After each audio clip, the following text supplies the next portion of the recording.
അസ്സലാമു അലൈക്കും വറഹ്മത്തുള്ളാ.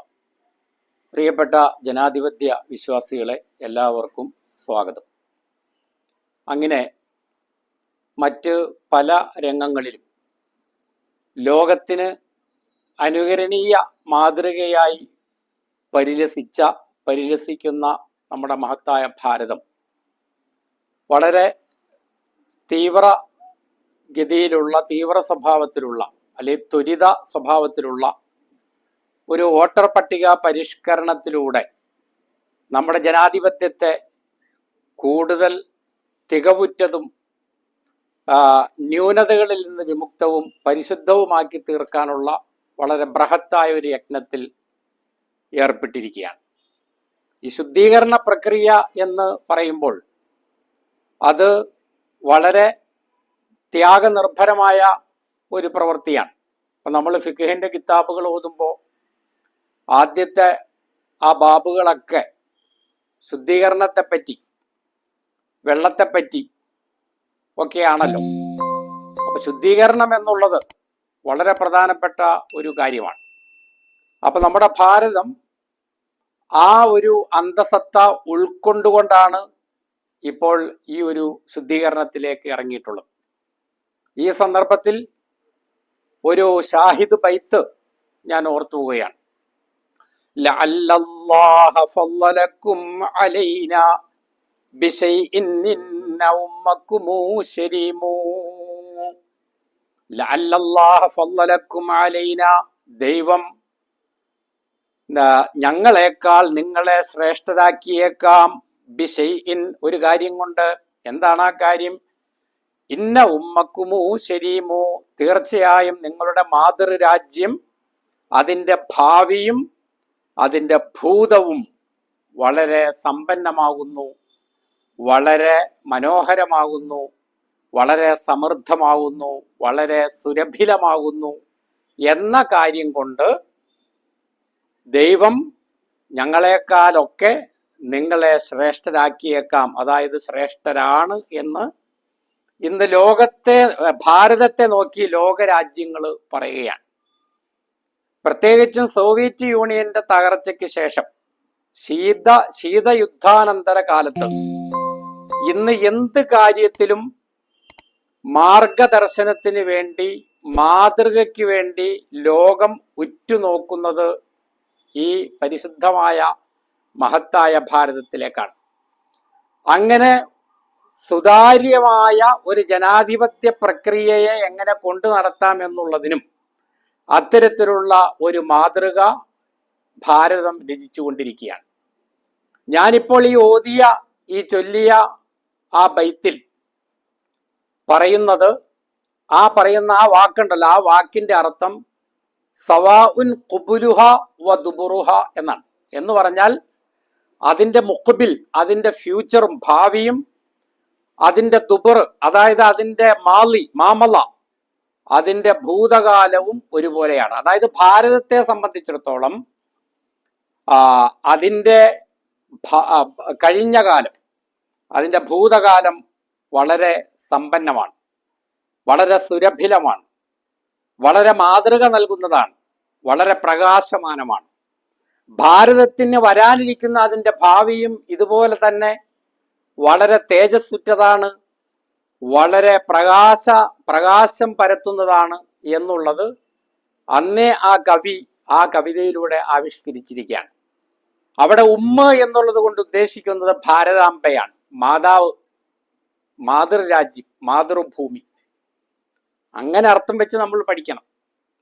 മനസ്സിലായില്ലേ? എല്ലാം ദേശീയമായ ഒരു പരിപ്രേക്ഷ്യത്തിൽ മാന വെച്ച് പഠിക്കണം, അർത്ഥം വെച്ച് പഠിക്കണം. അല്ലാണ്ട് ദർസിൽ നമ്മൾ ആ അർത്ഥം വെച്ച് പഠിച്ച ആ രീതിയിൽ പോരാ. അതിനെയെല്ലാം നമ്മൾ കാലികമായി പരാവർത്തനം ചെയ്യണം. അപ്പോൾ നമുക്ക് വളരെ ബലിഷ്ഠമായ, ഭദ്രമായ, വളരെ കരുത്തുറ്റ ഒരു പൗരത്വം തരാൻ വേണ്ടിയിട്ടാണ് ഈ പെടാപ്പാടൊക്കെ. ഇത്രയും കാലം പൗരത്വം നമുക്ക് അധ്വാനമൊന്നും ഇല്ലാതെ സൗജന്യമായിട്ടും കൂടി കിട്ടുകയായിരുന്നു. നമ്മളൊന്ന് സ്വാതന്ത്ര്യ സമരത്തിൽ പങ്കെടുത്തിട്ടില്ല, സ്വാതന്ത്ര്യ സമര സേനാനികളെ കണ്ടിട്ട് പോലുമില്ല. ഞാൻ കണ്ടിട്ടുണ്ട്, ഈ മൊയ്ത് മൊയ്തുവിനെ കണ്ടിട്ടുണ്ട്, നമ്മുടെ പെരുമ്പാവൂരിലെ ഇബ്രാഹിം സാഹിബിനെ കണ്ടിട്ടുണ്ട്, റയോൺപുരം സ്വദേശിയായിരുന്ന സ്വാതന്ത്ര്യ സമര സേനാനി കമാൽ സാഹിബിനെ കണ്ടിട്ടുണ്ട്. പക്ഷെ ഇന്നത്തെ തലമുറ അവർക്കിതൊന്നും ഉണ്ടായിട്ടില്ല. അപ്പോ ഇതിനുള്ള ഒരു അവസരമാണ്, അതായത് ഒരു ത്യാഗം സഹിച്ച് പൗരത്വം നേടുക. അപ്പോഴേ അതിന് വില ഉണ്ടാവുള്ളൂ. ഫ്രീ ആയിട്ട് കിട്ടുന്ന ഒന്നിനും വില ഉണ്ടാവില്ല.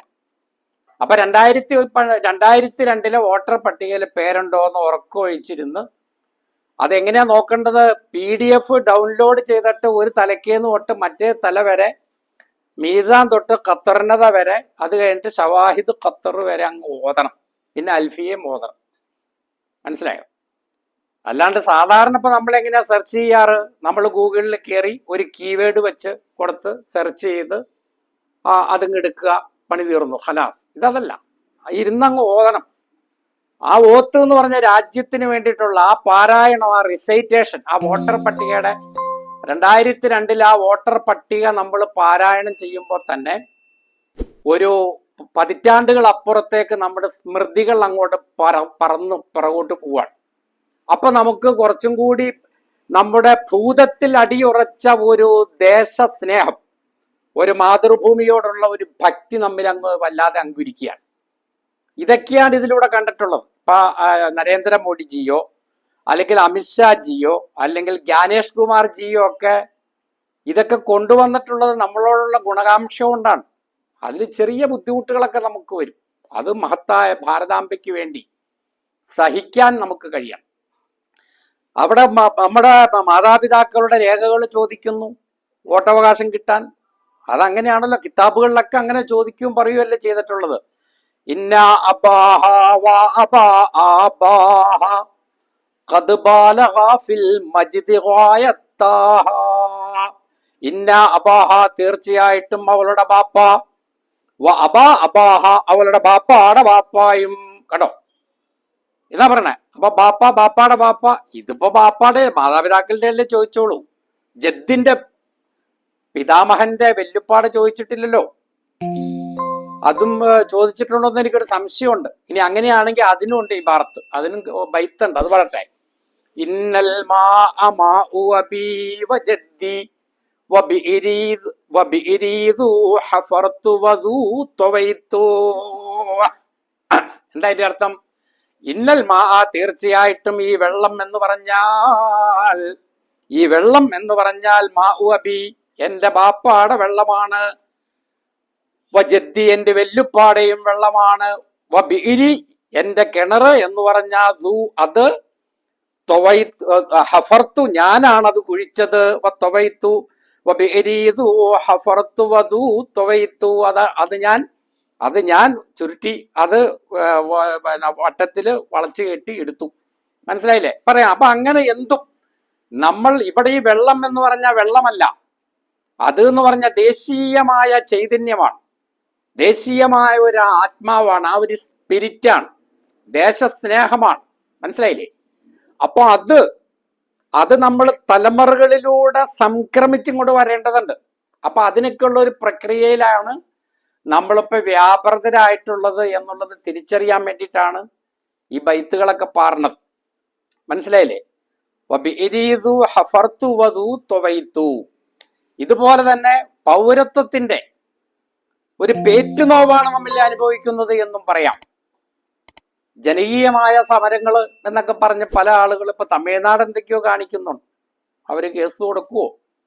ഈ സ്പെഷ്യൽ ഇന്റൻസീവ് റിവിഷനെതിരായിട്ട് പോരാട്ടങ്ങൾ നടത്തുമോ? അതൊക്കെ അത്ര ശരിയാണോ? ഒരു ഭരണകൂടത്തെ നമ്മൾ അനുസരിക്കണ്ടേ?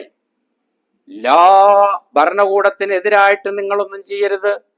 മാ അഖാമു ഫീകുമുസ്സലാ, അവർ നിങ്ങളിൽ നിസ്കാരം നിലനിർത്തുന്നിടത്തോളം കാലം നിസ്കരിക്കാൻ പാടില്ല എന്ന് ഇതുവരെ കേന്ദ്ര സർക്കാർ പറഞ്ഞിട്ടില്ലല്ലോ. അപ്പൊ പിന്നെ കേന്ദ്ര സർക്കാരിനെതിരെ ഈ SIR പേരിലോ പൗരത്വത്തിന്റെ പേരിലോ ഒക്കെ സമരം ചെയ്യണത് ശരിയാണോ? നിങ്ങൾ പൊങ്കാലിടരുതട്ടോ. ബ്രിട്ടീഷുകാർ ഭരിച്ചുകൊണ്ടിരുന്ന കാലത്ത് ആ ബ്രിട്ടീഷുകാർ എന്ന നിലയിലല്ല, അതാത് കാലത്ത് ഭരിക്കുന്നവരാരോ അവരുടെ കീഴിൽ ഉദ്യോഗം സ്വീകരിച്ച് അടങ്ങി ഒതുങ്ങി കഴിഞ്ഞിരുന്നവരല്ലേ പല ആളുകളും. ഇപ്പൊ കാദിയാനികളുടെ നേതാവായ മിർസ ഗുലാം അഹമ്മദ് കാദിയാനി ബ്രിട്ടീഷുകാരുടെ ഉദ്യോഗസ്ഥനായിരുന്നു.